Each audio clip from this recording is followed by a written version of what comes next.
यो हो बहसको साथमा कामना सेवा विकास बैंक, प्रगतिको आधार कामना सेवासँगको कारोबार। Presenting Nepal's first family scooter with revolutionary i3S technology, Hero Destiny. शक्ति मिनरल्सको उत्पादन नेपाली किसानका लागि वरदान। शक्ति मिनरल्स प्राली विशेष औद्योगिक क्षेत्र भैरहवा। मङ्गल डेकोर, गुर्जुमार्ग 4 खाल टिल्ली बजार काठमाडौँ।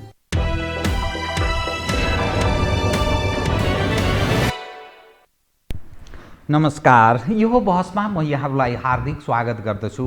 जीवराम भण्डारी। आज यहाँहरू सामुन्ने उपस्थित हुनुहुन्छ तारानाथ राणाभाट। उहाँ नेपाली काङ्ग्रेसका नेता हुनुहुन्छ, पूर्व सभामुख, पूर्व महामन्त्री। उहाँसँग आज म समग्र विषय उठान गर्ने प्रयत्न गर्नेछु। समग्र यसमा नैमा समसामयिक पछिल्लो राजनीतिक अवस्था, आर्थिक अवस्था, सामाजिक स्थिति हेर्दाको जो देखिँदैछ एकपछि अर्को बडा अप्ठ्यारो स्थितिहरू नेपालको आन्तरिक अवस्थामा सिर्जना हुँदैछ। अनि यो संसदीय व्यवस्थाको जुन हामी कुरा गर्छौँ यसका विकृत रूपहरू पनि देखा परेको छ। पार्टीहरू छिन्न भिन्न हुँदैछन्, सर्वसम्मत नेतृत्वको अभाव छ। फलत नेपालको राजनीतिक स्थिरता र स्थायित्वको विषय प्रश्नको रूपमा खडा भएको छ। तारानाथ राणाभाट एउटा अनुभवले पनि खारिएको पनि व्यक्ति हुनुहुन्छ। लामो राजनीतिक यात्रा, उहाँले प्रजातान्त्रिक आन्दोलनमा क्रियाशील रहनुभयो। उहाँका हजुरबुवादेखि बुवा हुँदै तेस्रो पुस्ता उहाँको काङ्ग्रेसको राजनीतिमा अर्थात् डेमोक्रेटिक मुभमेन्टमा निरन्तर क्रियाशील रह्यो। पछिल्लो अवस्थालाई उहाँले कसरी हेर्नु भएको छ, समग्र विषय उठान गर्नेछु। सर्वप्रथम म उहाँलाई स्वागत गर्छु। स्वागत छ यहाँलाई। धन्यवाद। जय नेपाल। म अब कहाँबाट सुरु गरेँ भने राजनीतिको अलग्गै मर्म महत्त्व छ नि, तर पछिल्लो अवस्था हेर्दा राजनीति उपर नेपाली जनको, सर्वसाधारणको म भनिरहेको छु, कार्यकर्ताको होइन, अर्थात् कुनै न कुनै लाभ लिन्छु अथवा लाभ लिएका व्यक्तिको दृष्टिकोणमा विषय उठान गर्न खोजिरहेको छैन। कुनै पनि नेताले सम्बोधन गर्यो, जनतालाई आश्वस्त पार्ने प्रयत्न गर्यो भने त्यो हास्य व्यङ्ग्य विधाको पारङ्गत मानिसले भनिरहेको जस्तो त्यस्तो, अर्थात् मानिस हामीलाई व्यङ्ग्य गर्दैछन् यी नेताहरू भन्ने अर्थमा बुझ्न थाले।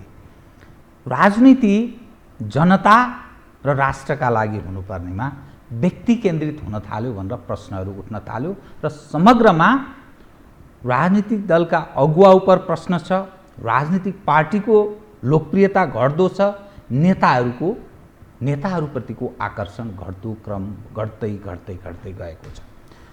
राजनीतिको जुन मर्म र महिमा र जुन महत्त्व छ, यति कन्तबिजोग, यति सर्वसाधारणले प्रश्न उठाउनु पर्ने अवस्थामा प्रवेश गर्नुको मूल कारण यो सिस्टम हो कि, यो नेतृत्व हो कि, अथवा नेपाली भावनाको प्रतिनिधित्व गर्न सक्ने मानिसहरूको अभाव, यी समग्र सिस्टमले त्यो प्रतिनिधित्व गर्न नसकेको के को उपज हो? यो जुन खालको तरल अवस्थामा नेपालको राजनीति प्रवेश गरेको छ र आर्थिक स्थितिलाई जुन ढङ्गले सम्बोधन गरिनु पर्थ्यो त्यसमा पनि समस्या देखा पर्दैछ।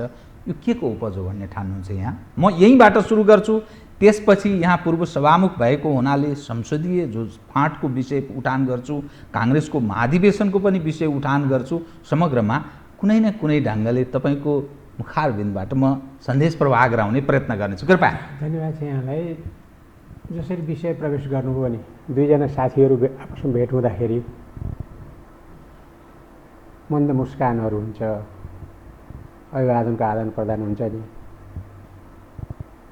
तर एकैचोटि मुलुकको समग्र परिस्थिति र ती परिस्थितिका कारकहरूको विषयमा प्रवेश गर्नुभयो, त्यसले त्यो साथीसँग भेटेको चाहिने त्यो खुसीको क्षण तत्काल कमसेकम म जस्तो सामाजिक राजनीतिक कार्यकर्ताका लागि एउटा व्यङ्ग्य हो जस्तो लाग्छ। अनि त्यसले मेरो चाहिँ समग्र उत्साहलाई, उमङ्गलाई, एउटा हँसमुख स्थितिलाई चाहिँ मुर्जाइदिन्छ। किनभने अहिले दुई कारणले, एउटा त प्राकृतिक कारणले, अर्को मानवीय कारणले। प्राकृतिक कारण भनेको विश्वव्यापी कोरोनाको कहर छ नि, नेपाल अछुतो रह्यो, कति धेरै मानिसहरू यसका कारणले बित्नु पर्यो, कति धेरै अहिले रोगी छन्, कति धेरै मनोवैज्ञानिक त्रासले फेरि यथार्थको रोगीभन्दा पनि बढी मनोवैज्ञानिक रोग हुन्छ नि, त्यो आक्रान्त छ देश।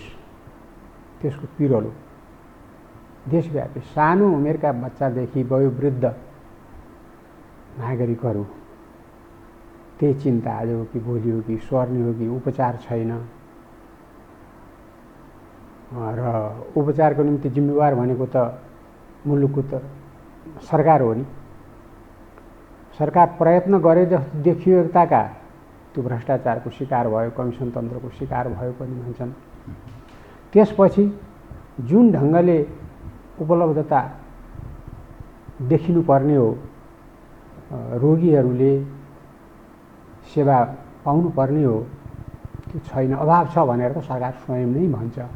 भन्दा योभन्दा दुःखद अनुत्तरदायी परिस्थिति संसारमा हुँदैन। संवेदनहीन भयौँ क्या हामी। मुलुकको गार्जियन भनेको त सरकार हो। मूलत के को उपज हो यो? के कारणले यस्तो स्थितिमा प्रवेश गर्यो? होइन, नेग्लिजेन्सी। त्यो इन्जेक्सनहरू किन्नलाई स्रोत साधनको अभाव पनि होइन। अहिले एप्रोच भयो भने संसार त एउटा ग्लोबल भिलेज हो नि। धनीहरूले गरिबहरूलाई, शक्तिशालीहरूले चाहिँ कम शक्तिशालीहरूलाई, अथवा नेपालको परिस्थितिलाई माया नगर्ने को छ र? नेपाली जनताको हैसियत बुझेर नेपाली जनताप्रति सहानुभूति र सद्भाव नराख्ने को छ र? त्यो पनि प्रोपर ढङ्गले एप्रोच भएन। मुलुकसँगै रहेको स्रोत र साधन परिचालन गरिदिएको भए पनि खोपहरू आउनलाई कुनै अप्ठ्यारो छैन थिए त्यति बेलै। अहिले पो उत्पादन कम भएको भन्ने समाचारहरू आउँछन्, अब सुरु भयो भन्ने पनि आइसकेको छ। त्यसैले चाहिँ हामी आशा गरौँ नेपालीको बाँच्ने भाग्य छ। यो प्राकृतिक प्रकोपबाट अब बढी आहत हुन सक्छ, किन रेस्पोन्सिबल गभर्मेन्ट होला। राजनीतिक पार्टीहरू त्यसतर्फ ध्यान आकर्षित भएको हामीले देख्न पाउनेछौँ। त्यो आशा हो। त्यो आशा समाजका बुद्धिजीवीहरू, अगुवाहरू जुन ढङ्गले अहिले सडकमा प्रस्तुत भएका छन् नि, त्यो चाहिँ उपचारका निम्ति, जनताको सेवाका निम्ति, औषधिको उपलब्धताका निम्ति मानिसहरूलाई यसबारेमा कस्तो शिक्षा दिनुपर्ने हो, कस्तो प्रिकसन लिनुपर्ने हो, त्यसबारेमा प्रखर रूपमा प्रस्तुत भइदियो भने राम्रो हुन्थ्यो कि भन्ने लाग्छ मनमा। अर्को कुरा भयो, भर्खरै हेर्नुहोस् त यो विश्वव्यापी छ अहिले यो वर्षा। नेपाललाई यति बाढीमा परेर मानिसहरू मरेका छन्, पहिरोमा पुरिएर मरेका छन्, धनधनको त्यति ठुलो क्षति छ, घरहरू भत्किएका छन्, उर्वरा जमिनहरू बगर पल्टे जहाँ पनि। अनि यति ठुलो धनजनको नोक्सानी भयो, अरबको।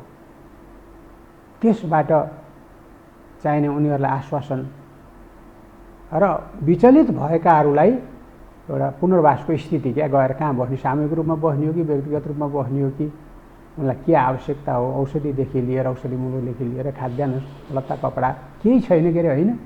अनि लोक कल्याणकारी राज्य, जनउत्तरदायी सरकार, स्थानीयदेखि प्रदेश हुँदै केन्द्रसम्मको 3 खाले सरकार, अनि सारा अधिकार, सार्वभौम जनता, गाउँमा सिंहदरबार भनेको त गाउँमा सिंहदरबार। अनि के भयो त यो? त्यही त, गाउँमा सिंहदरबार भनेको त तलब खानेहरू, भत्ता खानेहरू, सुविधा खानेहरू त गाउँमा पुर्याएको रहेछ नि। जे रिसोर्सेस जनताले चाहिने खाइ नखाइ तिर्नु पर्ने करहरू हुन्छ, तिरोभरो हुन्छ, त्यो त त्यही जनताको विकासका निम्ति, जनताको एरियाको विकासका निम्ति खानेपानी, बाटोघाटो, अरू स्कुल, औषधालयका निम्ति जुन स्रोतहरू जान्छ त्यो पनि बाँडीचुँडी त्यही। अर्थात् सिंहदरबार जानु भनेको त्यो जनतालाई दुहेर पैसा त्यही खर्च गर। कतिजना मन्त्री छन् अहिले, जनताको चाहनालाई सम्बोधन भइरहेको छैन केन्द्रदेखि स्थानीय तहसम्म। अब यसमा अलि स्पष्ट गर्नुहुन्छ, तपाईँ सुपठित व्यक्ति भएको हुनाले, समाज विश्व अवस्थालाई बुझेको व्यक्ति हुनाले कुरा गर्न अलि रमाइलो, राम्रो, मजा पनि आउँछ, सम्बोधन हुन्छ भन्ने आश पनि हामी गर्दछौँ क्या। यहाँहरू जस्तो व्यक्तिले बोलेको विषयलाई अर्थपूर्ण रूपमा मानिसले लिन्छन् भने यो समस्या के हो? सिस्टमको समस्या हो कि या नेपालको राजनीतिमा गलत तत्त्व हाबी भयो भन्ने अर्थ हो, बताइदिनुहोस् त। हेर्नुहोस्, यो सबै हो सिस्टम भनेर यहाँले भन्नुभयो। सिस्टम त जनताको लाई केन्द्र बिन्दुमा राखेर काम गर्न सक्यो राज्य प्रबन्धले भने अत्यन्तै क्रूर तानाशाही भएका देशहरूमा पनि जनता सन्तुष्टै भएको देखिन्छ क्या। छ नि त्यस्तो नाम देशको नाम लिनु, जुनसुकै सिस्टम भए पनि फेरि चाहे त्यो सैनिकहरूले शासन गरोस्, चाहे राजाहरूले शासन गरून्, चाहे कम्युनिस्ट तानाशाहहरूले शासन गरून्, व्यवस्थाका नाम जेसुकै कम्युनिजम राखुन्, प्रजातन्त्र राखुन्, समाजवाद राखुन्, जेसुकै राखुन्, तर त्यो सर्भिस दिनुपर्ने भनेको त जनता र जनताका निमित्त आवश्यक प्रबन्धहरू गर्ने हो नि। आर्थिक, सामाजिक, राजनीतिक सम्पूर्ण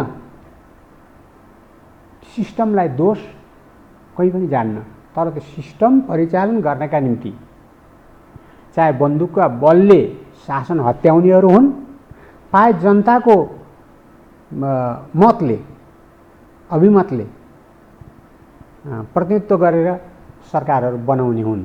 रेस्पोन्सिबिलिटी जतासुकै होस्, बन्दुकमा रेस्पोन्सिबिलिटी होस् कि जनताको चाहिने मतमा रेस्पोन्सिबिलिटी होस्, उनीहरूको डेलिभरी गर्नुपर्ने त सर्भिस हो नि, जनताको चाहिने सेवा हो नि, जनताका लागि चाहिने सेवा, देशको उन्नति हो नि। आर्थिक, सामाजिक, राजनीतिक, धार्मिक, सांस्कृतिक, साम्प्रदायिक सारा कुरामा सुप्रबन्ध देखिन सकोस्, त्यसका निमित्त एउटा इमानदारीपूर्वक जिम्मेवारहरू लागेको देख्न सकियोस्। जनताका सामुन्ने के विकल्प छ बताइदिनुहोस् त। विद्रोह गरे, यो परिवर्तन भएपछि धेरै ठुलो चिज प्राप्त हुन्छ भन्ने सायद आश गरे, परिवर्तनमा होमिए, मान्छे यत्रा मरे, काङ्ग्रेस लामो समय नेपालको राजनीतिमा छाइरह्यो, भलै अहिले पो कर्नर पर्यो, अनि काङ्ग्रेस असफल भयो भन्ने सायद दृष्टिकोण नेपाली जनले राखे र विकल्पको रूपमा कम्युनिस्टहरूलाई मत जाहेर गरे। 2/3 बहुमत निकटको अवस्थामा अहिले यो सरकार छ, लर्खराउँदो छ अवस्थामा, आजै सिद्धिने हो कि भोलि के हुने हो थाहा छैन, तरल राजनीतिक अवस्थामा छ। अब यस्तो स्थितिमा जनताका सामुन्ने के विकल्प छ भन्नुहोस् त। हिजो काङ्ग्रेस प्रयोग भएको छ, विगतमा पञ्चहरू प्रयोग भए, कम्युनिस्टहरूको प्रयोग भए, घटनाले एकपछि अर्को सबै असफल भएको देखा पर्दछ। के विकल्प के होइन, प्रजातन्त्रको विकल्प त प्रजातन्त्र नै हो, तर राजनीतिमा जुन तत्त्व हाबी छ यीबाट केही सुधार हुन्छ भने आश गर्ने प्रजातन्त्रलाई यस अर्थमा सर्वोत्कृष्ट मानिन्छ कि त्यो सार्वभौम सत्ता जनताको हातमा हुन्छ। जनताको अभिमतबाट राज्यको चाहिने शासन व्यवस्थाहरू हेरफेर हुन्छन्। जनतासँग प्रतिस्पर्धामा जाने विभिन्न विचारधाराहरू, रणनीतिहरू, विकास निर्माणका कार्यक्रमहरू लिएर दलहरू जान्छन्। जस्तो हाम्रोमै छ नि, कम्युनिस्ट पार्टीहरू छन् र ती पनि धेरै सङ्ख्यामा छन्, काङ्ग्रेस पार्टी छ, अरू प्रजातान्त्रिक पार्टीहरू साना ठुलाहरू छन् होइन, क्षेत्रीय रूपमा पनि हामी पार्टी छौँ भनेर भनेका छन् नि।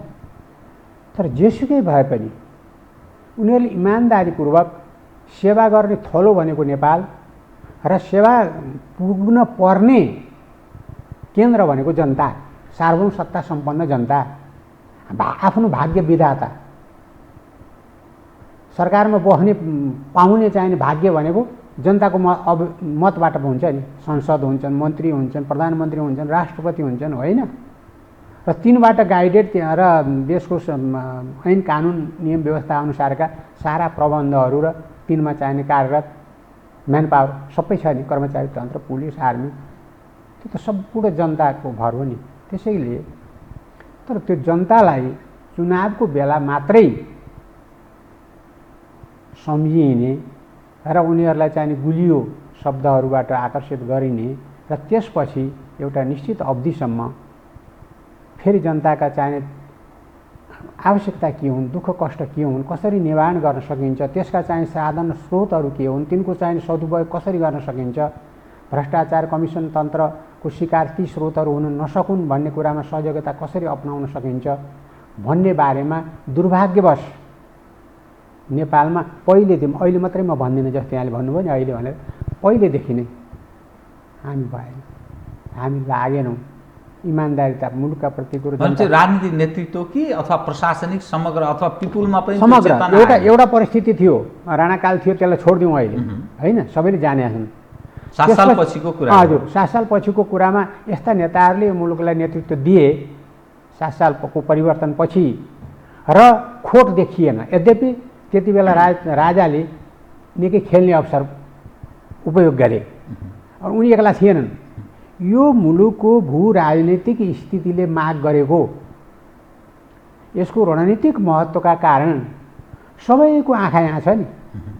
भारत छ, चीन छ, दुईटा शक्तिशाली मुलुकहरू आणविक शक्ति सम्पन्न छन्, आर्थिक स्थिति त्यस्तै बलियो छ, राजनीतिक प्रभाव त्यस्तै छ, जनसङ्ख्याका आधारमा होस् कि सेवा सुविधाका आधारमा हो। त्यो कारणले हाम्रो देश चाहिने मध्यबिन्दुमा भयो क्या। यहाँ सबै आउँछन्। कुनै पनि छिमेकी घर कमजोर भएन भने छिमेकीहरूले खेल्न पाउँदैनन्, म यहाँलाई बाहिरियाले खेल्न म यहाँलाई पाउँदैनन्। अलि अलग ढङ्गले विषय उठान गर्छु। नेपालमा जुन चिजलाई हामी प्रजातन्त्र भनिरहेका हजुर। छौँ, 46 सालदेखि अहिलेसम्म जोड्दा 32-33 वर्ष हामीले प्रजातन्त्रको अभ्यास गरेछौँ। कतिपय सवालमा राजा बाधक भए भन्ने काङ्ग्रेसको मान्यता, कम्युनिस्टहरूको पनि मान्यता। तत्पश्चात 62-63 को आन्दोलनले राजाविहीन गणतन्त्र, अर्थात् कस्तो गणतन्त्र, युगान्डाको जस्तो पनि भन्न सकिन्छ, इथियोपियाको जस्तो पनि तपाईँ भन्न सक्नुहुन्छ, कङ्गोको जस्तो, हाइटीको जस्तो या पाकिस्तानको जस्तो जुन गणतन्त्रको हामी अभ्यास गरिरहेका छौँ, यो 17 वर्ष लगभग हामीले व्यतीत गऱ्यौँ। 17 वर्षदेखि हामीले यो अभ्यास गरिरहेका छौँ। जुन खालको जात्रा नेपालको राजनीतिमा प्रवेश भएको छ, त अब देशको राजनीतिमा दुईवटा बलिया तागत नेपालको राजनीतिमा सङ्गठित ढङ्गले देखा परेको भनेको एउटा कम्युनिस्ट, जो सर्वाधिक ठुलो पार्टीको रूपमा आफूलाई स्थापित छ, तागतको रूपमा, पार्टीको रूपमा मात्रै होइन, एमाले मात्रै होइन, अरू समग्र कम्युनिस्टहरू 60% प्लसको अवस्थामा उनीहरू छन्, र दोस्रो तागतको रूपमा काङ्ग्रेस छ। अब यी सबै परीक्षण भएको स्थिति छ। सिस्टमको हामी लामो समयदेखि अभ्यास गरिरहेछौँ, जनताले मत दिएका छन्, केही गर्दा पनि भएको छैन। अब के हुनुपर्ने, के गरिनुपर्ने के हो भने, यो मैले आफ्नो कुरा भनेको छैन है, म जे कुरा भन्दैछु, प्रजातन्त्र प्राप्त पुनर्स्थापना भइसकेपछि राजा पनि अलिकति महत्त्वाकाङ्क्षी भएको देखियो। राजा मुलुकको गार्जियन भएर सारौँ सत्ता जोगाउने, राजा हुन त मुलुक चाहियो नि, राष्ट्र चाहियो। त्यो पक्षलाई बिल्कुल बिर्सिएर म नै सोझै शासन चलाउँछु भन्ने महत्त्वाकाङ्क्षाले गर्दाखेरि त्यो सिस्टम गयो होइन। अब जिम्मेवारी जनताको हातमा आयो। जनता आफै सरेको हुन् त होइन, 3 करोड जनता आफ्ना प्रतिनिधि मार्फत शासन गर्छ जनता। त्यो प्रतिनिधि पनि प्रतिस्पर्धाका आधारमा फिल्डमा को उत्रन्छन्, तिनको विचार, तिनको सिद्धान्त, तिनको आदर्श, मूल्य मान्यता र तिनले प्रस्तुत गर्ने व्यक्तित्वको आधारमा र नेतृत्वको आधारमा मत हाल्छ। तिनको विश्वासको आधारमा, इमान्दारिताको आधारमा, कि मुलुकको समग्र स्थितिलाई मध्यनजर राखेर, मैले अघि नै निवेदन गरेँ नि, यसको भू राजनीतिक महत्त्व, यसको चाहिने रणनीतिक महत्त्वलाई बुझेर विदेशीहरूको सहयोग चाहिन्छ पनि, नभई हुँदैन। हामी जस्तो गरीब मुलुकलाई, धनीहरूको, विकसित मुलुकहरूको, चाहे छिमेकी हुन् चाहे बाहिरका हुन्, चाहिन्छ। तर त्यो अर्थमा नेपाललाई आधारभूमि बनाएर उत्तर वा दक्षिणलाई, समग्र रूपमा विश्वलाई हेर्ने जुन शक्ति राष्ट्रहरूको प्रतिस्पर्धा नेपालमा छ नि, त्यसले आफ्ना सहयोगीहरूलाई मिसयुज गरेका छ क्या। राजनीतिक नेताहरू, राजनीतिक पार्टीहरू, हेर्नुहोस्, भन्न त मान्छेहरूले पेड एजेन्ट भन्छन्। पेड एजेन्ट हामीले सुन्नुपर्छ, लाज लागेर आउँछ, सुन्न नपरे हुन्थ्यो भनेर आउँछ। र अहिले त रकम तोकेर सार्वजनिक सञ्जालहरूमा के आइरहेछ, तपाईँहरू मिडियामा नि, भएर आउँछ कि नभएर आउँछ कि विश्लेषकहरू, बुद्धिजीवीहरू, समाजसेवीहरू, धार्मिक क्षेत्रका व्यक्तित्वहरू जो सुन्दाखेरि जनताले पत्याउँछ, त्यति प्रस्तुत भएको छन् है। त्यस कारणले होइन पनि कसैले भन्न सकेका छैन प्रतिवाद गर्नु पर्यो नि। यो मुलुकको इज्जत जोगाउन त प्रतिवाद हुनु पर्थ्यो नि। म यहाँलाई नि तपाईँ अनुभवी व्यक्ति भएको हुनाले म विषयमा अलिकति यसमा अलिक खेपेरै विषय उठाउँदछु। जुन देशमा 18% भन्दा बढी मानिस अति निम्न वर्गको अर्थात् उनीहरूलाई ह्यान्ड टु माउथको समस्या छ, यो डाटाले भन्दा पनि अझ त्यो एकदम अति निम्न वर्ग जो बिहान बेलुका छाक टार्न धौधौको अवस्थामा छ। 3 करोड जनसङ्ख्यामा 70 लाख मानिस विदेशमा रोजगारीका लागि गुजाराका लागि हरेक देशमा काम गरिरहेका छन्। बाँकी रह्यो जो मानिस छन्, कोही प्रशासनिक संयन्त्रमा छन्, कोही राजनीतिक दलका मानिस छन्, त्यो मानिस त्यस्तो मानिसले टिकट पाउँछ जसले नजराना टक्र्याउँछ, जो आपराधिक पृष्ठभूमिको छ र राजनीतिमा आपराधिक चरित्रका आपराधिक प्रवृत्तिका मानिसहरूको वर्चस्व बढेको छ भनेर भनिन्छ। विभिन्न डाटाहरूले त्यो देखाउन थालेको छ। केही समय पहिले भारतको बिहारको हामी कल्पना गर्दैछौँ। अनि खर्च नगरिकन, पैसो नगरिकन, अब खर्च नगरिकन चुनाव जित्न सकेन, त्यो पनि थोरै होइन, करोडौँ करोड। अनि राजनीतिमा त्यो मानिसले कसरी विवेक प्रयोग गर्न सक्छ? त्यो 18% भन्दा बढी मानिस जुन गए गुज्रेको अवस्थाबाट जीवन बिताउन बाध्य छ बिचरा, त्यो 70 लाख त विदेशमा छ। अनि कसरी त्यो ठिक मान्छे चयन हुन्छ र राजनीतिको माध्यमबाट नेपाली जनको मुहार फेरिन्छ, देशले समृद्धि हासिल गर्छ भनेर कसरी बताउनु मान्ने? होइन, तपाईँको विश्लेषण जे छ नि यथार्थमा आधारित छ। मैले भने 5 वर्षमा आवधिक निर्वाचनका बेला जनता सम्झिन्छ, तर त्यो जनताको टेकोबाट जब माथि आइन्छ त्यसपछि हामी कसबाट गाइडेड हुन्छौँ? समस्या त्यो हो। कुन लक्ष्य प्राप्ति, कुन उद्देश्य प्राप्ति, कुन महत्त्वाकांक्षाले हामी क्रियाशील रहन्छौँ, त्यो मुख्य कुरा हो। राजनीतिक दलहरू, मुलुकको नेताहरू भन्नु नि हाले त्यो नेपालको परिवर्तित स्थितिमा 7 सालदेखि यताको स्थितिमा तपाईँ जस्ता 7-8 जना नेताहरू हुनुहुन्छ जसलाई कुनै प्रकारको खोट देख्न सक्नुहुन्न। उनीहरूको अभाव छ। अहिले दोस्रो पुस्तामा आयो नि, अब ती माथि तेस्रो पुस्ता अहिले, अब त तेस्रो पुस्ता बढी क्रियाशील छ नि। दोस्रो पुस्तामा आयो। दोस्रो पुस्तामा आइसकेपछि बिग्रियो। हेर्नुहोस्, सबभन्दा ठुलो अनुभव बिग्रिनुको मूल कारण म निवेदन गर्दैछु। सबभन्दा ठुलो मुलुकको यथार्थ स्थितिको, चाहे त्यो परराष्ट्रसँग सम्बन्धित हो, चाहे त्यो राष्ट्रिय समस्याहरूसँग सम्बन्धित हो, चाहे त्यो आर्थिक, सामाजिक, राजनीतिक, साम्प्रदायिक, सम्पूर्ण मुलुकको समग्र स्थितिको सही सूचना र यथार्थ सूचना सङ्ग्रह गर्न मानिस जतिसुकै अयोग्य भए पनि संसारले के ठान्छ भने प्रधानमन्त्री त्यस्तो आधिकारिक व्यक्ति हो जसलाई मुलुकको समग्र स्थिति थाहा हुन्छ। कति प्रतिशत जनता गरिबीको रेखामुनि सबभन्दा तल छ, त्यसभन्दा यो गरिबीको रेखामुनि माथि उक्लँदै हुँदै 40% त हाम्रो चाहिने गरिबीको रेखामुनि जनता छ। अनि फेरि त्यो जनता यहाँले भन्नुभयो नि 60-70 लाखभन्दा बढी त बाहिर जान्छ, रेमिटेन्स पठाउँछ। मुलुक बाँच्ने आधार त्यो छ। अब हामी यहाँ काम गर्दाखेरि कसरी गरेका छौँ र प्रधानमन्त्रीहरू के उद्गार व्यक्त गर्छन् भन्दा गिरिजाप्रसाद कोइरालाजी प्रधानमन्त्री हुँदाखेरि के भन्नुभयो? काम गर्नै नसकिने रहेछ यहाँ त, ग्रान्ड डिजाइनले काम गरेर हेर्नुहोस् है। उनी अलिकति म्याच्योर्ड लिडर, उमेर पुगेको पाएको लिडर, त्यस कारण शब्द चयनमा त्यसको यथार्थ र भावार्थ सबै कुरा नि ग्रान्ड डिजाइन भनेर उहाँले भने हो नि, हामी सम्झन्छौँ भने कि अब तपाईँले थाहा पाउनु पर्यो नि त्यो ग्रान्ड डिजाइन को हो र को हो, फेरि को हो मात्रै होइन, को हो र कुन इन्ट्रेस्टले, कुन उद्देश्यले त्यो यहाँ माइक्रो म्यानेजमेन्ट गर्छ त्यसले। र त्यो ग्रान्ड डिजाइनका पात्रहरू पनि शक्तिका आधारमा जो बढी शक्तिशाली छ, जो कम शक्तिशाली छ, तिनीहरूको पनि त तानातान होला नि। यहाँ त्यो अयोग्य माथि मात्रै खेलिन्छ भन्छ नि त। जो योग्य व्यक्ति हुन्छ, मेरो घरमा अर्कोले खेल्ने त्यसबेला अवसर प्राप्त गर्दछ जब म आफ्नो योग्यता प्रस्तुत गर्न, नेतृत्व दिन सक्दिनँ, घरलाई अभिभावकीय भूमिका निभाउन सक्दिनँ, त्यही हो। र निरीहता व्यक्त गर्नुहुन्छ कि म गर्न पर्ने मेरो कर्तव्य थियो, कर्तव्य बोध भएको पनि थाहा हुन्छ, तर आफ्नो निरीहता मैले त गर्न सकिनँ, किनभनेदेखि प्रधानमन्त्रीजीले एउटा प्रधानमन्त्रीले भनिदिनु भयो ग्रान्ड डिजाइनले दिँदैन, त्यो ग्रान्ड डिजाइनको पात्र फलानाले दिएन भन्न सक्नु पर्थ्यो उहाँ जस्तो लिडरले। मलाई के थियो र होइन, बिपी कोइरालासित दाँजिन सक्नु पर्थ्यो नि उहाँ त, गणेशमानजी किसिमजी सुवर्णजीसित दाँजिन सक्नु पर्थ्यो नि उहाँ त हामी दोस्रो पुस्तासित दाँजिनु भयो, जो लोभ लालचभन्दा माथि उठ्नै सक्दैन।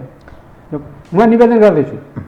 अनि त्यसपछि अर्को प्रधानमन्त्रीजीले भन्नुभयो ओहो काम गर्ने गाह्रो, चाबी अन्त्य हुँदो रहेछ।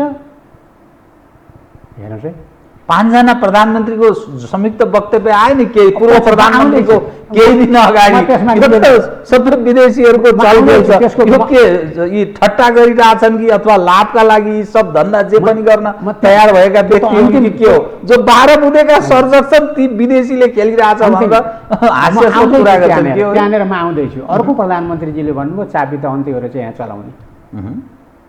हाम्रा प्रधानमन्त्रीहरू कति निरीह हुन्छन् हेर्नुहोस्, र आफ्ना कमजोरीहरू लुकाउन, आफ्नो भन्नाले आफू पनि पर्छ र आफ्नो पार्टी पनि पर्छ होइन, आफूलाई प्रभावमा पार्ने गुरुजनहरू पनि पर्छन्, शक्ति केन्द्रहरू पनि पर्छन् नि। चाबी त अन्त्य रहेछ अनि मुलुक भन्छ, चाबी किन आफू हातमा लिन नसक्ने? अनि फेरि अर्को प्रधानमन्त्री, यहाँ त कम्फर्टेबल गभर्मेन्ट नभई नहुने रहेछ। भयो अब नेपाली जनताका लागि कम्फर्टेबल हुनु परेन, नेपालको समग्र सिचुएसनका लागि कम्फर्टेबल हुनु परेन। समग्र सिचुएसन भनेको यसको भौतिक बनोट, यसको चाहिने स्ट्राटेजिक महत्त्व, यसमा बस्ने जनताको चाहिने आर्थिक सामाजिक राजनीतिक हैसियत क्या, त्यसलाई सम्बोधन गर्न नपर्ने रहेछ। सम्बोधन कसलाई पर्ने? जसले आफूलाई पालन गर्यो, जसले पोषण गर्यो, जसले चाहिँ ढाडस दिएको छ, कम्फर्टेबल उनीहरूको हुनुपर्ने। जब मुलुकको शासनभार लिएर बस्ने जनताले पत्याएका भनिएका र एउटा सङ्गठन र बाचा कबुल गरेर म यो गर्छु भनेर आएको छ नि हरेक पार्टी, त्योभन्दा पृथक ढङ्गले प्रस्तुत हुन्छन् अनि मुलुकको चाहिने दुर्दशा नभएर कसको हुन्छ? जनताले योभन्दा अपमानित हुनुपर्ने स्थिति कहाँ हुन्छ? र अन्तिम यहाँले राख्नु भएको छ नि यसको चाहिँ सबभन्दा एक्सपोजर अहिले नाङ्गिएको स्थिति के हो भने जे इन्डिभिजुअलले अनुभव गरे ती सम्पूर्ण एकै ठाउँ कुन चाहिँ हामीसित आउनुहुने बहस गर्नु उहाँहरू, हामीसित अनुभव छ, हामीले भोगेका छौँ, हामीले देखेका छौँ कसरी हाम्रो प्रधानमन्त्रीहरू कसरी हेपिन्छन् शक्ति केन्द्रहरूबाट र त्यसको कारण के हो? र अन्त्यमा आएर एक दिन त बोल्नु पर्दो रहेछ नि, सङ्गठित भएर एउटा मञ्च बनाएर सङ्गठित आवाज, त्यसलाई तपाईँको चाहिने एउटा अब जनताका अगाडि आत्मालोचना र भोलि म सुध्रिएर अगाडि जान्छु अथवा मेरो सङ्गठन सुध्रिन्छ भन्ने भाषा कौबल पो हो कि, अथवा देख्यौ हामी त्यसै बन्या हो, हामी त एकै ठाउँमा छौँ। एकै ठाउँमा भनेको मालिक एउटै हो, निर्देशन एउटै हो, मालिकहरूको समूह भिन्न भिन्दै होला, उद्देश्य र लक्ष्य चाहिँ एउटै लिएर बस्नेहरू त एउटै हुन्छ नि, अनुहार तर त्यो उहाँहरूले जसरी वक्तव्य जारी गर्नुभयो नि त्यसलाई नेपाली समाजले गम्भीर रूपमा लियो भन्ने किन अर्थ लाग्दैन भने त्यो जो मानिसहरू त्यसमा संलग्न हुनुहुन्छ उहाँहरू 12 बुँदेका एउटा सर्जक मध्येमा पर्नुहुन्छ र जुन ढङ्गले वक्तव्य उहाँहरूले जारी गर्नुभयो त्यो पक्ष त्यो सिरियस छ त्यसकारण भन्ने रूपमा काहीँ बुझ्ने अर्थ लाग्दछ होइन। परिस्थिति नै त्यस्तो भयो नि, अघि हामीले प्रारम्भमा कुरा गऱ्यौँ नि, एकातिर रोगको प्रकोप छ, मानिसलाई मर्ने हो कि बाँच्ने हो कि रोग सर्ने हो कि औषधि छैन, मूल्य छैन आदि इत्यादि। अर्को पछि फेरि अहिले यस्तो स्थिति आयो, बाढी पहिरोको कारणको नोक्सानी, त्यो पिरोलोबाट उठि नसकेको जनता, मुक्त नभइसकेको जनता, जीवन र मरणको देउसालमा चाहिने रहेको जनता, यिनले बनाएको त्यो मञ्च के भन्छन् त्यसलाई, अनि यिनीहरूले जाने इस्यु गरेको वक्तव्यको बारेमा विश्लेषण गर्ने अवसर नै पाएको छैन। हामीले जनता कहाँ गएर यसको चुरो कुरो त यो हो नि भन्ने म जस्ता साथीहरू अवसर पाएको छैनौँ।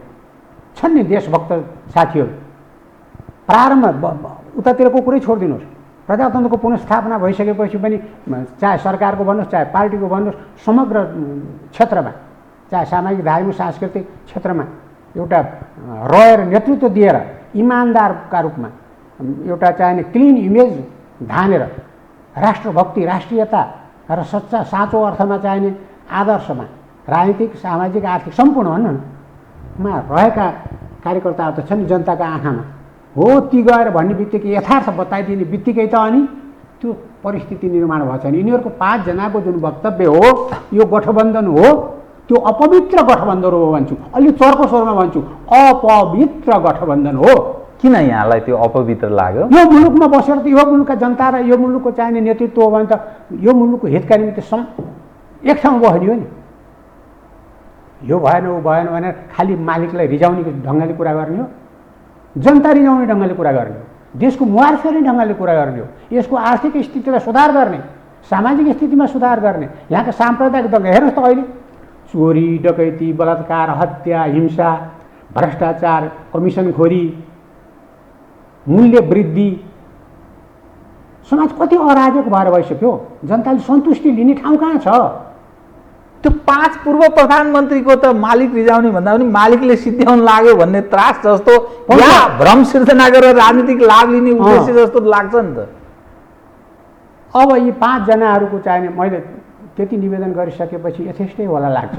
त्यसो भए म यहाँसँग अब म संसदतर्फ जान्छु है। पूर्व सभामुख भएको नाताले आफ्ना कामले प्रायश्चितको क्या भावनाले हो कि प्रायश्चितको भावनाले हो कि 5 जना बोलेका, त्यो त भोलि थाहा हुन्छ नि। सुध्रिने नतिजा हेर्नुपर्छ, पत्याउने भोलिका दिनका कुरा छन्।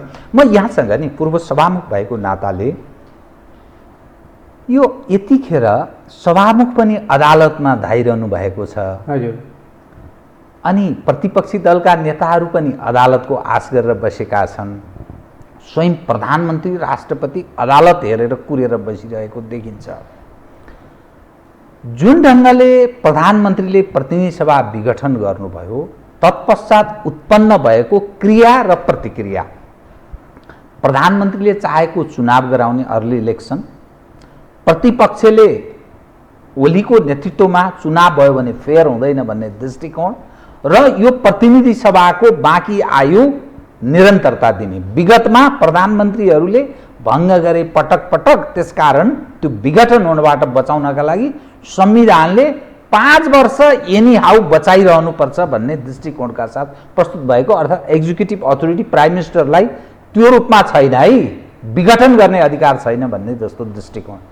तपाईँको दृष्टिकोणमा सभामुख निरीह, प्रमुख प्रतिपक्षीहरू निरीह र अहिले घटनाले हेर्दा प्रधानमन्त्री र राष्ट्रपति पनि निरीह जस्तो, अर्थात् राजनीति अदालतले के गर्छ त्यसको आधारमा भाग्य निर्धारण हुने, यो जो डेमोक्रेसीको तपाईँहरू कुरा गरिरहनु भएको छ, यो कस्तो डेमोक्रेसी हो बताइदिनु। जनताले बनाएको संविधान र त्यो संविधान अन्तर्गत बनेका नियम कानुन होइन, उपनियम, निर्देशन आदि जति छ नि मुलुकको प्रबन्ध गर्नका निम्ति, सुप्रबन्ध गर्नका निम्ति, यसको समग्र परिस्थितिलाई चाहिने संयोजन गर्नका निम्ति जे छ नि त्यसका लागि चाहिने राजनैतिक अदालत जनता हो। दुर्भाग्य हाम्रो के भयो भनेदेखि अब हामी न्यायिक अदालतलाई पनि राजनीतिक थलो बनाउन थाल्यौँ। अब हुँदा हुँदा चाहिने राजनीतिको भाग्य निर्धारण न्यायालयले गरिदिनु पर्ने, हुँदा हुँदा हामीले प्रधानमन्त्री पनि चाहिने न्यायालयले बनाइदेऊ भन्ने स्थितिमा पनि पुगिसक्यौँ। हामीले मेरै पार्टीले मैले त्यहाँ मुद्दा हालेको छु। त्यसमा त शेरबहादुरजीको त सबभन्दा बढी दाबी छ। होइन, त्यही त परिस्थितिले त्यता क्या, राजनीतिको केन्द्र नै न्यायालयलाई जो चाहिने मूल्य मान्यता, विश्वव्यापी मूल्य मान्यता भनौँ न, भन्दा विपरीत हो। त्यसलाई राजनीति त्यहाँ प्रवेश गर्नै हुँदैन थियो। हुँदा हुँदा के भनिन्छ, कति लाज हुन्छ नि। न्यायाधीशहरू पनि चाहिने राजनीति हो कि होइन थाहा छैन। हामी सोच्छौँ हामीले जे गरेर आयौँ हामीले पनि गऱ्यौँ नि। त्यहाँ कुनै राजनीतिक चाहिने पूर्वाग्रह राखेर, कुनै राजनीतिक उद्देश्य राखेर त्यहाँ चाहिँ न्यायाधीशहरू त छनौट हुँदैन थिए। अहिले भएर हुन्छ कि नभए हुन्छ, कस्तो नराम्रो किसिमले राजनीति, जिम्मेवार राजनीति पार्टी नै त्यसै भनिदिन्छन्। हेर्नुहोस् त, यसलाई विकृत बनाउन चाहने तत्त्वहरू होलान्, तिनीहरूले प्रचारबाजीका निम्ति भन्ने कुरा बेग्लै हो। जनताले यथार्थ रूपमा त के बाँध्न पाउनु पर्थ्यो भनेदेखि न्यायालय छ, त्यहाँ गएपछि न्याय हुन्छ। अब त न्यायालय छ, त्यहाँ गएपछि प्रधानमन्त्री पाइन्छ, त्यहाँ गएपछि चाहिने पद पाइन्छ, राजनीतिक पद पाइन्छ। त्यो त होइन नि। जनताको सर्वोच्च अदालत अहिले त हामी विभिन्न तहमा आयौँ नि, सिंहदरबार सरिसकेका छन् र तह हुँदै आउँदा पनि सङ्घीय प्रतिनिधि सभा छ नि, त्यो त विघटन हुन्छ, बारम्बार विघटन हुन्छ। सार्वभौम सत्ता सम्पन्न जनताको प्रतिनिधि हो, अर्थात् सार्वभौम सत्ता सम्पन्न जनता बसेर वाच गर्ने र निर्देशित गर्ने। संविधान बमोजिम, कानुन बमोजिम, नियम बमोजिम, परम्परा बमोजिम, मूल्य मान्यता बमोजिम सरकार काम गर्छ कि गर्दैन? राजनीतिक पार्टीहरू काम गर्छन् कि गर्दैनन्? ब्युरोक्रेसी काम गर्छ कि गर्दैन? सेना पुलिस आफ्नो कर्तव्यमा कति चाहिने सजग छ? हेर्ने थलो, जनता बसेर हेर्ने थलो त संसद। त्यसैलाई चाहिने हामी फेरि त्यो परम्परा अहिले मात्र त होइन नि, हाम्रो पालामा पनि भयो नि विघटनको कुरा। त्यही त विघटनको कुरा, हाम्रै पालामा पनि हामीले विघटन गऱ्यौँ नि। जब तपाईँ आफ्नो प्रधानमन्त्रीले त्यो उद्देश्यका निम्ति, निहित उद्देश्यका निम्ति, आफ्नो स्वार्थका निम्ति वा आफ्ना मालिकको स्वार्थका निम्ति जब जनताको थलोलाई तपाईँ चाहिने काँडाको रूपमा हेर्नुहुन्छ, बाधाको रूपमा हेर्नुहुन्छ, अनि त्यसलाई भङ्ग गरिदिनुहुन्छ कि जनताको प्रतिनिधि थलोलाई, जनताको निर्वाचित अभिमत लिएर आएको थलोलाई तपाईँको चाहिने विघटन गर्ने भनेको जनविरोधी काम हो कि होइन? राजनीतिक धर्मको विरुद्ध काम हो कि होइन? मूल्य मान्यता विरुद्धको काम हो कि होइन? अनि हामी न्याय खोज्छौँ न्याय अदालतमा। त्यस तत्कालीन जब प्रधानमन्त्रीले प्रतिनिधि सभा विघटन गर्नुभयो, सभामुख र प्रमुख प्रतिपक्षी दलका नेताहरूले केही अतिरिक्त निर्णय गर्न सक्ने स्थिति विद्यमान छँदै थियो, त्यो गुमाएर यो स्थितिमा प्रवेश गर्यो कि अथवा अदालतमा जाने भन्दा अर्को विकल्प थिएन भन्ने ठान्नुहुन्छ? यहाँ अदालतमा त राजनीतिक मुद्दा लिएर त अदालतमा जानै हुँदैन। मैले जानेको, मैले अध्ययन गरेको, मलाई विश्वव्यापी मान्यता चाहिँ के हो, मूल्य के हो र हाम्रो संविधानले पनि भने होइन खोइ किन राजनीतिक मुद्दाहरू पनि ग्रहण गर्छ हाम्रो अदालत। मैले बुझ्न सकेको छैन है, मेरो अबुझपन पनि होला, मेरो मूर्खपन पनि होला। तपाईँ कानुनको अव्वल दर्जाको विद्यार्थी। म कानुन पनि विद्यार्थी हो र यो संविधानको पनि अक्षर हेरेको छु, यसको भावना र अक्षरलाई बुझ्छु म। त्यसैले म के निवेदन गर्न चाहन्छु भनेदेखि हाम्रो अदालत मुख्य कुरा त संविधानको लेटर एन्ड स्पिरिटका आधारमा त्यसको विश्लेषण गर्ला, व्याख्या गर्ला, अनि आफ्नै भित्रका अनुभवहरू छन् नि, तपाईँको चाहिने के भन्छन् छन् नि, हामीले स्थापित गरेका विश्वव्यापी चाहिँ नजिरहरू पनि छन् नि, आफ्नै नजिरहरू पनि छन् नि, आफ्नै निर्णयहरू पनि छन् नि। त्यसलाई कसरी चाहिने गम्भीरता रूपमा लिएला र अब निकास दिएला।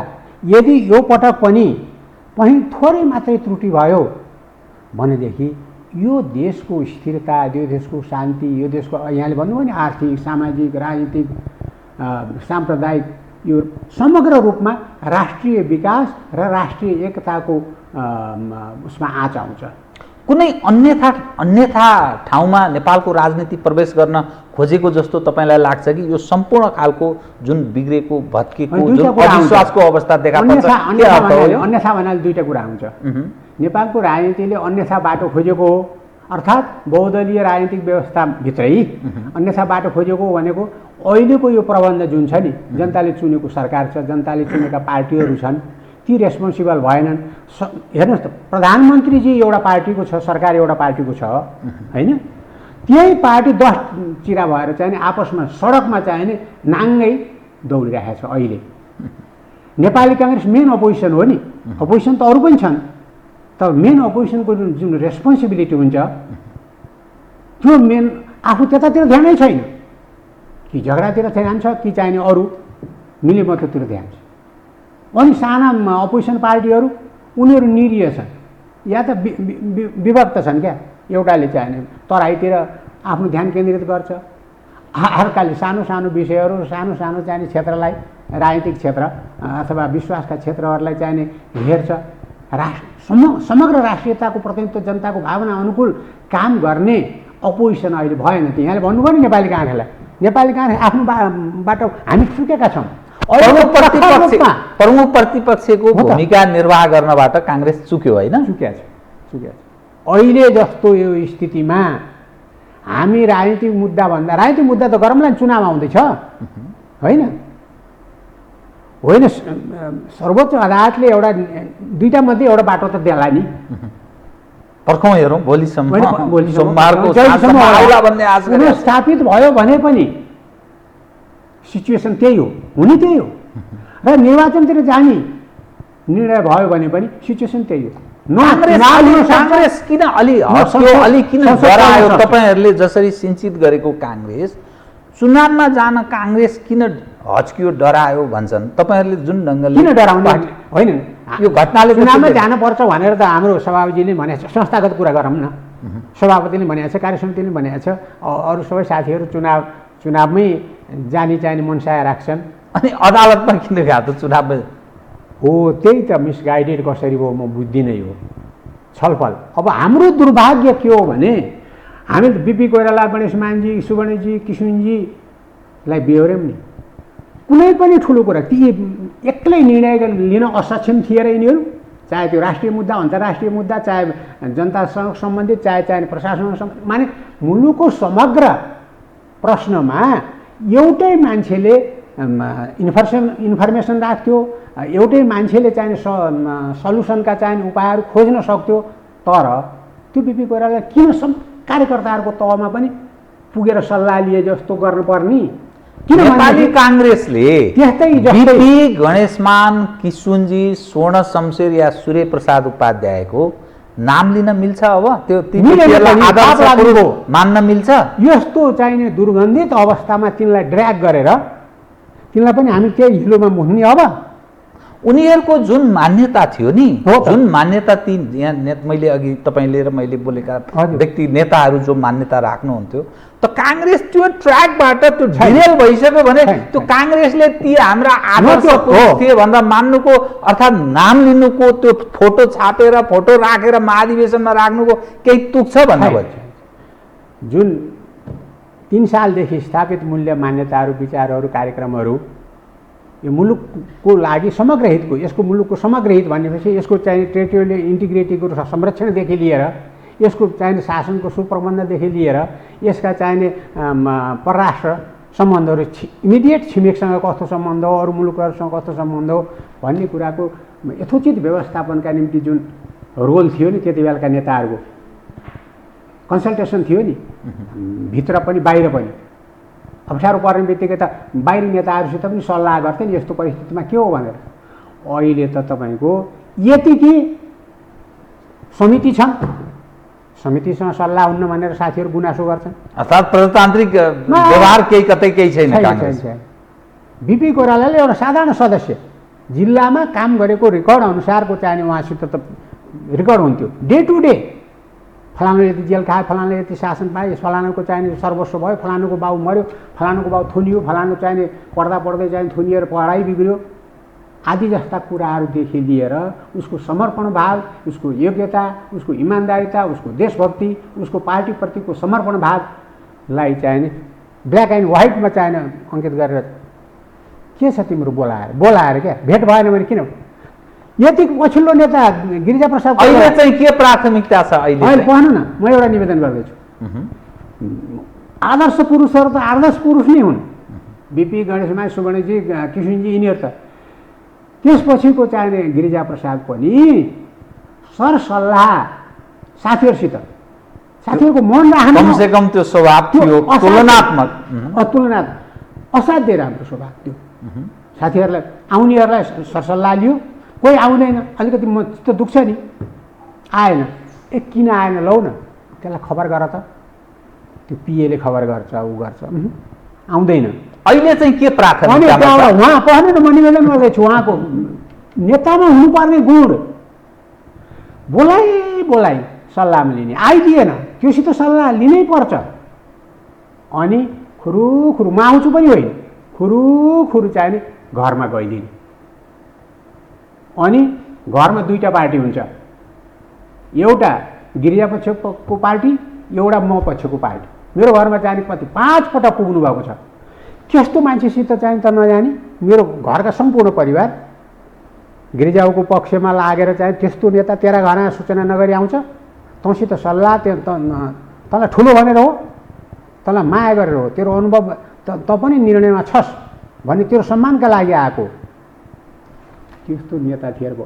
अहिले त साथीहरू के गुनासो गर्छन् भने अहिले प्राथमिकता के? 10 औँला जोड्यो भने पनि देख्दैनन् अरे।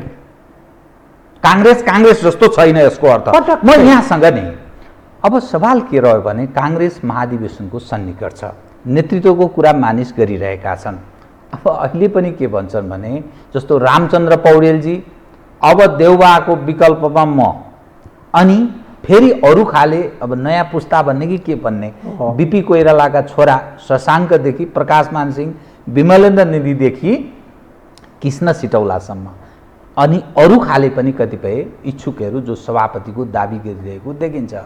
शेखर कोइराला पनि सभापतिको दाबी गर्दै हुनुहुन्छ र काङ्ग्रेस जुन ठाउँमा प्रवेश गरेको छ सुनिँदैछ आज माधव कुमार नेपाल र केपी ओली बीच एक खाले समझदारी बन्न सक्छ। राम्रो हो। यदि समझदारी भयो भने त्यहाँ जुन ओली इतर पक्षको नेतृत्वको जुन चाहना शेरबहादुरजीको थियो त्यहाँ उहाँको भावनामाथि अर्को चोट लाग्नेछ, अर्थात् उहाँको प्रधानमन्त्री हुने सपनालाई अलि अप्ठ्यारो अवस्थामा प्रवेश गराइदिनेछ र वामपन्थीहरू फेरि एक ठाउँमा उभिने सम्भावना छ। प्रचण्डजीलाई लिएर हिँड्न सक्नु होला उहाँले।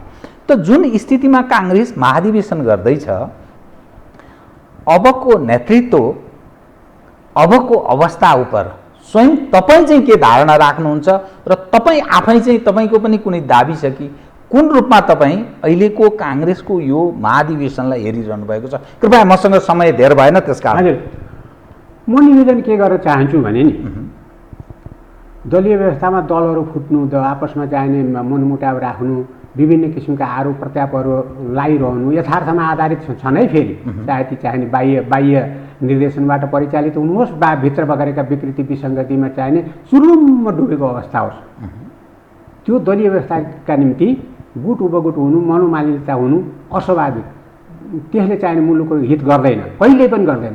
त्यो अर्थमा यहाँले भर्खरै भनेको कुरा कम्युनिस्ट पार्टीको झगडा मिल्दैछ आपसमा उहाँहरूकै कार्यक्रमहरू भन्दैछ, त्यो राम्रो पक्ष हो।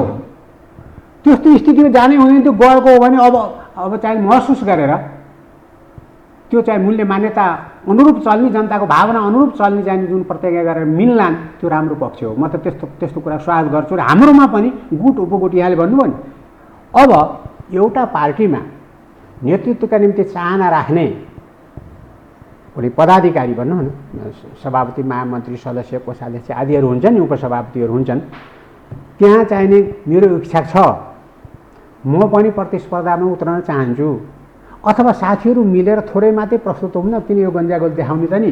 यो गुटभित्र अब कहाँ हटाउने तपाईँ, कुन गुटमा लाग्ने? त्यो चाहिँ त्यसलाई स्वाभाविक मानौँ हामी कार्यकर्ताहरूको विश्वास लिएर म देशको अहिलेको समग्र परिस्थितिलाई सम्बोधन गर्नका निम्ति नेपाली काङ्ग्रेसको नेतृत्व गर्न चाहन्छु, सभापति भएर, उपसभापति भएर, महामन्त्री भएर, सदस्य भएर, केन्द्रीय आदि इत्यादि भएर।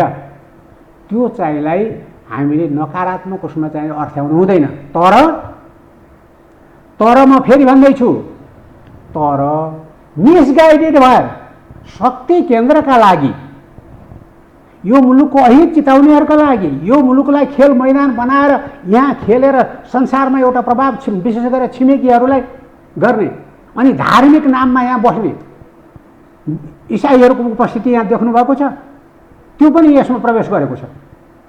त्यसै कारण यस्ता विकृत मुलुक विरोधी, राष्ट्रियता विरोधी, जनविरोध, जनभावनाका विरोधी र आफ्नै प्रतिबद्धता, आफ्नै घोषणा बिपी कोइरालाका पालादेखि बनाएको हाम्रो यहाँले भनिसक्नुभयो नि, जुन घोषणापत्र छ, जुन प्रतिज्ञा छ, हामी प्रजातन्त्रका प्रतिको, जनताका प्रतिको प्रतिज्ञा छ, राष्ट्रियताको प्रतिको, सार्वभौमिकताको प्रतिको प्रतिज्ञता छ, परराष्ट्रमा चाहिने सम्पूर्ण देशहरूलाई, छिमेकीहरूसहित समग्र देशहरूसँग एउटा भाइचाराको सम्बन्ध, पञ्चचिजको सिद्धान्त, तटस्थ परराष्ट्र नीति भन्ने हाम्रो छ नि, त्यसलाई चटक्क बिर्सेर म र त गरेर कसका निम्ति हामी गरेको?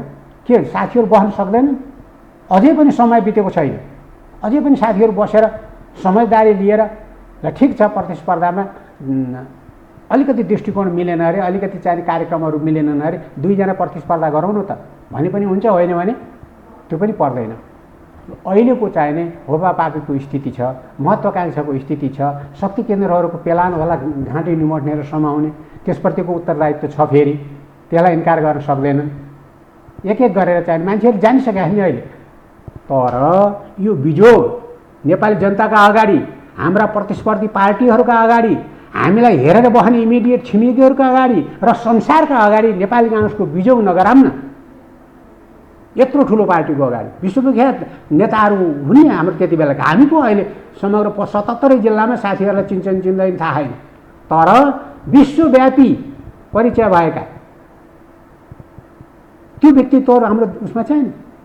समाजवादी आन्दोलनको अग्रणी नेतादेखि लिएर यो मुलुकको स्वतन्त्रता र उसका निम्ति तानाशाहरसँग राणा शासनदेखि अहिलेसम्म लड्ने, हामीलाई यो परिस्थिति निर्माण गरेर छाडिदिने हाम्रा नेताहरू थिएनन्। हामी त्यसको उपयोग गर्न पनि सकिरहेका छैनौँ, सही उपयोग। हामी एउटा स्पष्ट धारणा लिएर अगाडि बढ्न पनि सकेका छैनौँ। भोलिको नेपाली काङ्ग्रेस के हो, हिजोको जस्तै बनाउनु पऱ्यो नि। यथार्थमा हाम्रा घोषणा, हाम्रो चाहिने कार्यक्रम, हाम्रा नीति सिद्धान्त, हाम्रा मूल्य मान्यता जो अङ्कित छन्, साधारण नागरिकले पनि पढ्न सक्छ हो, त्यसप्रति सही इमान्दार कार्यकर्ताका रूपमा रहेर प्रतिस्पर्धामा प्रस्तुत हुनु न। म त हाम्रो साथीहरूलाई विनम्र सुझाव दिन चाहन्छु। त्यो खाले नेतृत्वको आवश्यकता छ। म कार्यक्रमको ठिक अन्त्यमा मलाई 2 मिनटमा मात्रै सकिदिनु होला। संघीयता, गणतन्त्र, धर्मनिरपेक्षता यो पछिल्लो राजनीतिक अवस्था, यसलाई उपलब्धिको रूपमा ठान्ने काङ्ग्रेसका महत्त्वपूर्ण नेतृत्व पङ्क्तिका अगुवा नेताहरू अनि कम्युनिस्टहरूसँगको सहयात्रा र सहकार्य, आवश्यक पर्दा तालमेल गरेर चुनाव गर्ने, मोर्चा बनाएर पनि जाने, यो दुई अवस्था उप काङ्ग्रेसले रिथिङ गर्नुपर्छ भन्ने स्थितिमा छ कि अथवा कता जानुपर्छ के यसको अलिक क्लियर गरिदिनु। प्रतिस्पर्धी राजनीतिक पार्टीहरूसँग मुलुकको समग्र परिस्थितिले के माग गर्छ, कहिलेकाहीँ कोलिसन पनि गर्नुपर्छ, कहिलेकाहीँ मिलेर चुनाव पनि लड्नुपर्छ, कहिलेकाहीँ मिलेर सरकारमा पनि जानुपर्छ, त्यो स्थापित मान्यताहरू हुन्। तर जस्तो यहाँले भन्नुभयो नि, यो मुलुकको निम्ति संघीयता, धर्मनिरपेक्षता, अर्को के भन्नुभयो, गणतन्त्र, अर्को यी मध्ये अभिशापका रूपमा संघीयता हो, धर्मनिरपेक्षता हो, अभिशाप हो। जनताले चाहन्छ भने त गणतन्त्र, अहिले गणतन्त्रको चाहिँ राष्ट्रपति एउटा छन्, नेतृत्व सही नेतृत्व दिन सक्नुभयो उहाँले अथवा आउनेले भने त्यो अस्वाभाविक होइन। राजनीतिक प्रतिस्पर्धामा कोही आएर लडाइँ गरेर हामीले राणा हटायौँ, पञ्चायत हटायौँ र अरूले पनि हटाउन सक्छौँ। परिवर्तन, राजनीतिक परिवर्तन गरेर कोही आउन सक्छ भने आओस्, जनताले साथ दियो भने। तर स्थापित अहिले भइरहेको चलिराखेको राजनीतिको चाहिँ प्रतिस्पर्धामा चाहिँ राजनीतिक नेतृत्वले इमान्दारीपूर्वक चाहिने लाग्नु पऱ्यो नि। यो जनताका निम्ति सही हो, पार्टीहरूका निम्ति। त्यसैले यो जनताको करले नपुगेर नेपाली जनताको गरिबी र नेपालको विकासका निम्ति आउने अनुदान र ऋण पनि लगेर अहिले तलब सुविधाका निम्ति चाहिने सरकार र मन्त्रीहरूलाई 884 जना त मन्त्री छन् देशभित्र। त त्यो विचार बोकेर अहिले यथार्थमा 22 नभइकन कुरा गर्नुहोस् त, 5 जनाले मुलुक चल्दो रहेछ रहन्छ। प्रधानमन्त्रीजी सक्षम नेतृत्व भइदियो भने त चल्दो रहेछ नि, चलाउन सकिँदो रहेछ नि। 884 मन्त्री किन चाहियो, 884 सांसद प्रदेश सभा केन्द्र, त्यसपछि चाहिने त्यो कति हजार चाहिने सांसद किन चाहिए। सिंहदरबार गाउँ गाउँमा सिंहदरबार भनेर यो घुसखोरी र चाहिने कमिसन तन्त्र, चाहिने यो लुट तन्त्रका निम्ति चाहिने एजेन्टहरूलाई पाल्ने र पोख्ने पद्धति किन चाहियो। म त यो संविधान गराउनुभन्दा पहिले एक्लै होइन है, हाम्रो पूर्व सांसदहरूको एउटा मञ्च छ ठुलो, त्यो पूर्व सांसद मञ्चले हामीले अहिले वर्तमान प्रधानमन्त्रीजीलाई पनि बोलाएर हाम्रै भावनासँग उहाँ सहमत हुनुहुन्थ्यो। संघीयता यो मुलुकको लागि त हुँदैन भनेर रेकर्ड छन्। प्रधानमन्त्री हुनुहुन्थ्यो, अहिले के हुनुहुन्छ म जान्दिनँ, त्यस बेला सहमत हुनुहुन्थ्यो। धर्मनिरपेक्षता हुँदैन भन्नुहुन्थ्यो उहाँले, रेकर्ड छन् हामीसित, प्रिन्टेड पनि भएका छन् त्यसको उतार।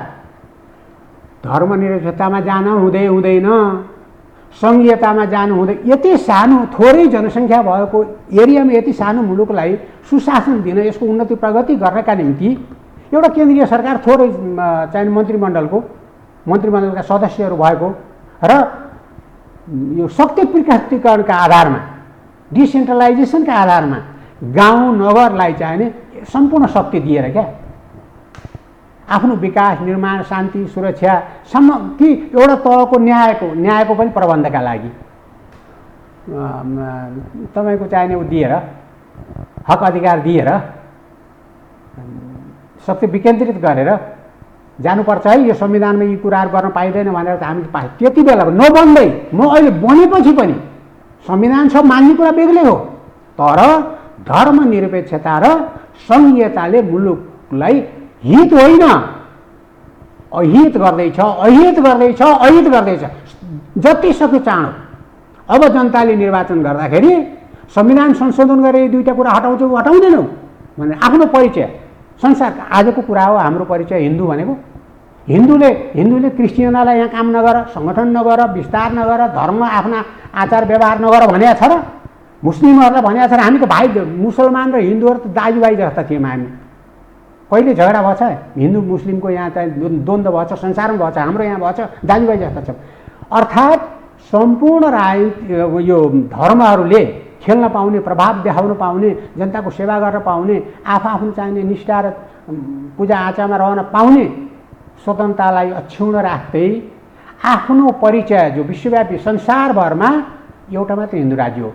संसारभरमा कति बुद्धिस्ट राज्य छन् बुद्ध धर्मलाई राज्य धर्म मान्ने, क्रिस्चियन धर्मलाई राज्य धर्म मान्ने, अरू धर्महरूलाई पनि राज्य धर्म मान्ने संसारमा छन् नि। काङ्ग्रेसमा त्यो विचार बोक्ने नेतृत्व किन हावी हुन सक्छ त अब छ आउँछ त्यो व्यक्तिगत रूपमा तपाईले त्यो आश गर्नुभयो व्यक्तिगत रूपमा सम्पर्क गर्दा त्यो भावना पाइन्छ।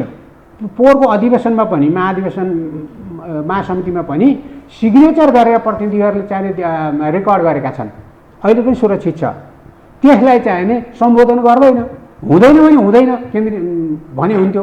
यो अहिलेको नेतृत्वले सबभन्दा सक्षम नेतृत्व हो नि यो नेपालको प्रजातान्त्रिक इतिहासमा। कार्य समिति त्यस्तै सक्षम हो, सम्पूर्ण कुरालाई सम्बोधन गरिरहेको छ।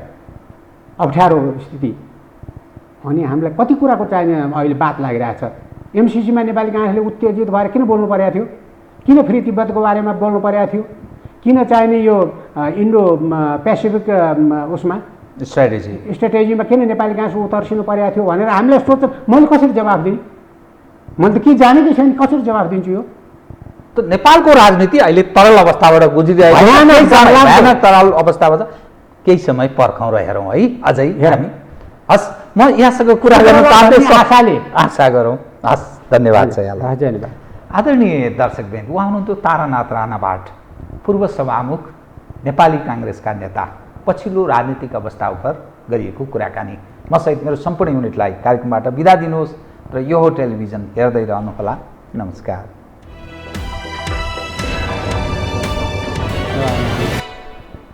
यो हो बहसको साथमा कामना सेवा विकास बैंक, प्रगतिको आधार कामना सेवासँगको कारोबार। Presenting Nepal's first family scooter with revolutionary i3s technology, Hero Destiny. शक्ति मिनरल्सको उत्पादन नेपाली किसानका लागि वरदान। शक्ति मिनरल्स प्रणाली विशेष औद्योगिक क्षेत्र भैरहवा। मङ्गल डेकोर, गुर्जुमार्ग 4 खाल टिल्ली बजार काठमाडौँ।